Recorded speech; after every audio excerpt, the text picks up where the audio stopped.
સારસે તે પાંદડું પોતાના પંજામાં દબાવ્યું. આ જોઈને બંને બાળકો તો ખૂબ જ ખુશ થઈ ગયા.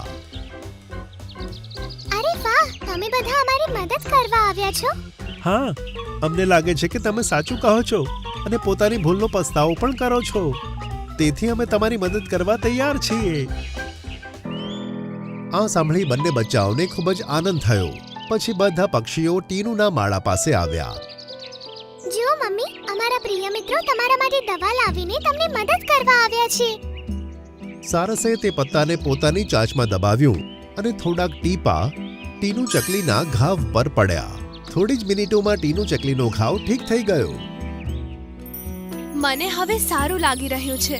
બંને બાળકો પોતાની માને ભેટી પડ્યા અને ટીનુએ કહ્યું કે આજે મને મારી ભૂલોનો પશ્ચાતાપ થાય છે. આજથી હું અને મારા બચ્ચાઓ જંગલના બધા પક્ષીઓની જેમ